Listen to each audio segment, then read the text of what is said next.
Job 36, those who learn from their suffering. Here, Elihu took a deep breath, but he kept going. Stay with me a little longer. I will convince you. There's still more to be said on God's side. I've learned all this firsthand from the source.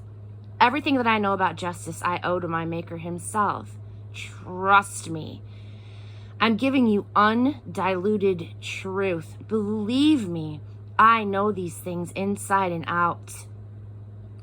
It's true that God is all-powerful, but he doesn't bully innocent people. For the wicked, though, it's a different story. He doesn't give them the time of day, but champions the rights of their victims. He never takes his eyes off of the righteous. He honors them lavishly, he promotes them endlessly.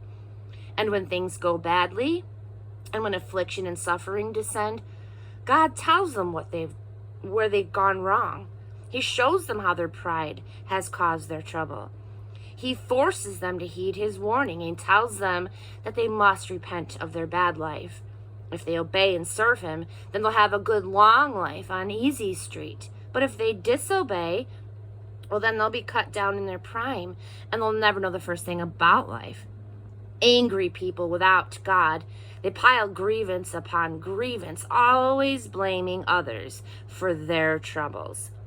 Living it up with sexual excesses, virility wasted, they die young. But those who learn from their suffering, then God delivers them from their suffering. Obsessed with putting the blame on God. Oh, Job, don't you see how God's wooing you from the jaws of danger? How he's drawing you into wide open places, inviting you to a feast at a table laden with blessings.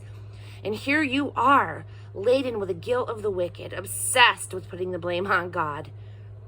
Don't let your great riches mislead you. Don't think that you can bribe your way out of this. Did you plan to buy your way out of this? Not in your life. And don't think that night when people sleep off their troubles will bring you any relief. Above all, don't make things worse with more evil. That's what's behind your suffering as it is. Do you have any idea how powerful God is? Have you ever heard of a teacher like him? Has anyone ever had to tell him what to do or correct him saying, oh, you did that all wrong? Remember then to praise his workmanship, which is so often celebrated in song. Everybody sees it. Nobody's too far away to see it. No one can escape God. Take a long, hard look and see how great he is. Infinite.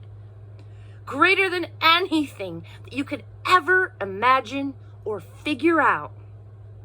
He pulls water up out of the sea, distills it, and fills up his rain cloud cisterns.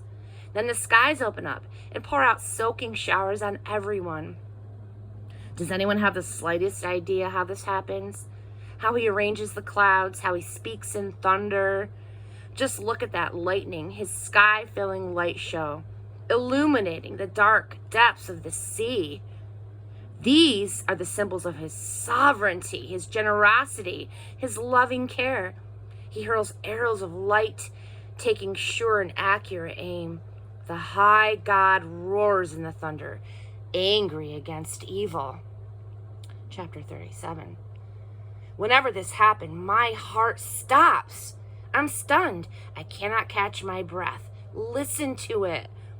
Listen to his thunder, the rolling, rumbling thunder of his voice.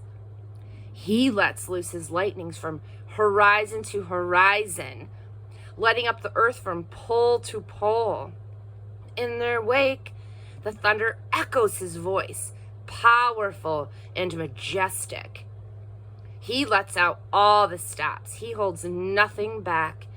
No one can mistake that voice, his word thundering so wondrously. His mighty acts staggering our understanding. He orders the snow, blanket the earth, and the rain, soak the whole countryside. No one can escape the weather. It's there. And no one can escape from God. Wild animals take shelter, crawling into their dens when blizzards roar out of the north and freezing rain crusts the land.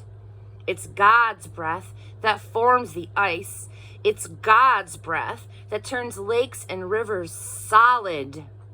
And yes, it's God who fills clouds with rainwater and hurls lightning from them every which way. He puts them through their paces, first this way, then that, commands them to do what he says all over the world.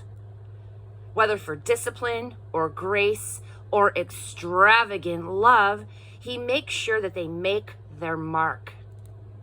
A terrible beauty streams from God. Job, are you listening? Have you noticed all of this? Stop in your tracks. Take in God's miracle wonders. Do you have any idea how God does it all? How he makes bright lightning from dark storms? How he piles up the cumulus clouds? All these miracle wonders of a perfect mind? Why, you don't even know how to keep cool on a sweltering hot day. So how could you even dream of making a dent in that hot tin roof sky? If you're so smart, then give us a lesson in how to address God. We're in the dark and we can't figure it out. Do you think I'm dumb enough to challenge God? Wouldn't that just be asking for trouble? No one in his right mind stares straight at the sun on a clear and cloudless day. As gold comes from the northern mountains, so a terrible beauty streams from God. Mighty God, far beyond our reach, unsurpassable in power and justice.